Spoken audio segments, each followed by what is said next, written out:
I was wrong about The Winds of Winter, the unfinished epic from George R.R. Martin, the purported sixth volume of his Song of Fire and Ice series, better known for its television series title, Game of Thrones. I changed my mind after reading a bootleg PDF copy of the release chapters, which has been floating around the internet. Where else? Welcome to Turntable Tuesdays on YouTube, pop cultural rantings and ravings from a Gen Xer perspective. We're definitely down with Martin, Thrones, Fire and Ice, and House of the Dragon, and so are you because you just landed here. So why not subscribe if you haven't already? I'll say, draw care us right here and now. First, my contrarian take, which helped me arrive at my original position. I love Game of Thrones so much that I can overlook how stupid Season 8 was. The first 2 episodes were great, and then it all went to hell, for numerous, unforgivable reasons. And yet I still watch my favorite scenes from that season all the time because I'm just that sick. Also, I'm so sick of that Reddit/YouTube crybaby shit from Generation TikTok or whatever, acting as if the ending of the original flagship series caused them some irrevocable harm. Like you've been scarred for life. F that. Oh, the precious problems of the 1%. It was a frigging TV show. You've got too much time on your precious white hands. As Tony Soprano used to say, poor you.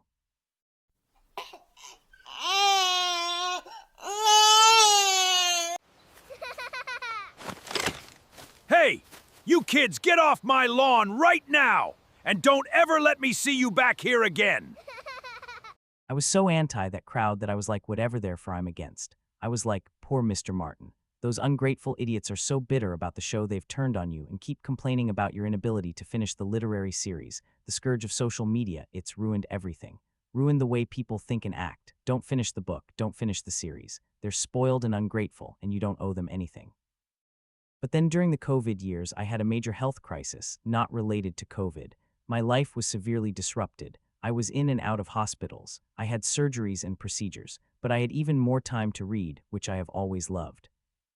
It was like the old Twilight Zone episode, Time Enough at Last, except unlike the Burgess Meredith character, I did get to read books because I didn't break my only pair of glasses.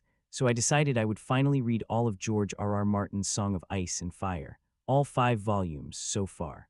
This was after I vowed to myself that I would never read any of the books, even after I initially vowed to myself that I would never watch any show about frigging dragons and magic and castles. What was I, 12 years old again, trying to learn how to play Dungeons and Dragons again, which I hated back then and quickly abandoned.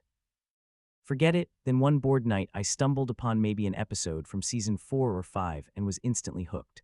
And to my surprise, it became my favorite show of all time. Yes, over The Sopranos and Breaking Bad. I have never been to prison, but you always hear that prisoners have a lot of time for reflection if they choose to. Well, being really sick is its own prison, and just as I had time for personal reflection and introspection, I also needed diversions. So instead of reading realism, I gravitated towards fantasy and escapism, a genre I have avoided for decades. I turned to Ice and Fire. And loved it. I devoured each volume. An average of 1,000 pages per book was nothing to me. Mr. Martin is a superb writer, a superb storyteller, excellent at plot developments and character arcs. He handles Byzantine multiple plotlines like the greatest general who ever lived. Each chapter is a POV, although he uses the third person, not the first, as the narration device. To be honest and fair, there's a double-edged sword whether you started with the books before you saw the series, or you read the books after seeing the series. There are profound, disturbing differences between the two which makes either approach disconcerting. It almost threw me for a loop a couple of times, but I kept going. I finished the series before House of the Dragon began. I read that prequel before Season 2, and I read The Night of the Seven Kingdoms before that began. But I wasn't obsessive enough in my George R.R. Martin fandom to have known that there were released teasers from Winter floating around the internet until winter of 2025-26, 100 pages, 11 chapters. My verdict, a light spoiler alert for the great majority of you who only know the TV series and not the novel. If that's you, you have been warned. POVs from Theon, the Dornish Princess Arianne, 2 for Tyrion, 2 for Barristan Selmy, who has a greater storyline than in the series, Elaine Sansa, who in the books never marries much less meets Ramsay Bolton, who instead is hiding out in the Vale as the pretend bastard daughter of Littlefinger, who's planning to marry her to a noble to secure his lordship of the Vale, and too many chapters for iron-born pirates. Or so I thought. Unlike Mr. Martin, I'm not remotely fascinated by all. Or so I thought. I was surprisingly gripped by the Ironborn chapters.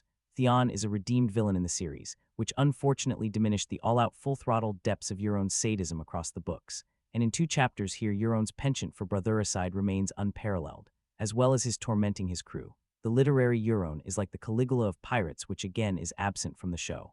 Martin probing the depths of this maniac is surprisingly compelling. As is Theon's imprisonment by Stannis Baratheon, again, not featured in the series. Readers will know that the showrunners did away with the book's false Arya Stark storyline, subbing Jane Poole for Sansa and fabricating Brienne as their knight in shining armor. Her novelistic storyline is far more gruesome and tragic. In A Dance with the Dragons, the 5th book of the epic, Theon and Ramsay's bride flee Winterfell, which has been captured by the Boltons, and are scooped up by an envoy from the Iron Bank, who are en route to Stannis' stalled camp, during a winter blizzard which seems like it will not end across the north. Reek Theon is miraculously reunited with his sister, Asha, for a second time, which is at the end of that novel, but not his death row status with Stannis. Their battle of wits starts the bootleg on a fine note. But the Dorne and the young Griff subplots just didn't captivate me. Again, there is an alternate universe between the books and the series which honestly can be confusing and maddening. The television Lord Varys switches his allegiance to Daenerys Targaryen, but in the books he has always secretly backed another Targaryen, who is known as young Griff and has been hiding in exile in Essos, biding his time. Aerion has a brother who ventured to woo Daenerys into marriage, although she is clearly unaware of his fate in her 2 chapters. She's part of the other plan to enact revenge on the Lannisters, backing Jon Connington's plan to aid Griff, which involves starting the war by sacking cities, like Storm's End. The real Arya Stark here has yet to cross back over the narrow sea. Instead, she's plying her trade as a faceless man and crossing another name off her kill list. Arya is a great, great character, whether in the novels or on television. Maybe one of the greatest of all time. I don't know if people truly appreciate Martin's invention. If she had been a standalone female character with her own saga, maybe people would have revered her with the same intensity of the Hunger Games or even approaching the popularity of Lara Croft. The social media fan response to the show's Arya was often idiotic sexism and misogyny. How dare Arya kill the Night King, and other such rubbish. They were woefully wrong, and I think in the future the legend of Arya Stark grows and grows. So what's the verdict? The unreleased Winds of Winter are nothing but a small sample size of the unreleased and still unfinished epic. It's hard to have a definitive opinion of how the chapters relate to the eventual arc and scope of a prospective novel. Martin's books are dazzling storytelling of the kaleidoscopic variety. Each chapter third person but POV of various characters, each interlocking with the various plots and subplots he's laying out. Famously George R.R. Martin has described himself as a gardener writer, meaning that he plants characters and scenes like seeds into a metaphorical garden, but he doesn't always know the outcome of the initial endeavors, which does not exclude how thoroughly he maps out his stories. It's a must-read for literary fans only despite its flaws. It's like the first layer of a towering cake or the first course of a feast at Winterfell. You want to pick and choose, but ultimately you want the full menu.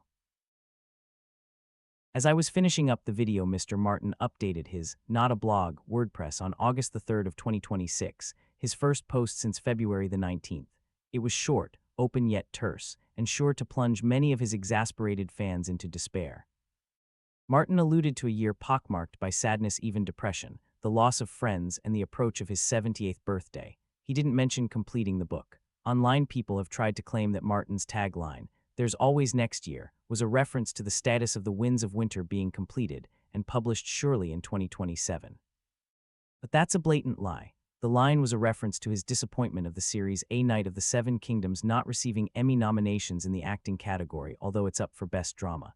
So will it ever be published? To quote the tagline from a great, great movie, "Forget it, Jake. It's Chinatown." But what do you think? Leave your comments down below. Be sure to subscribe, and thank you for watching.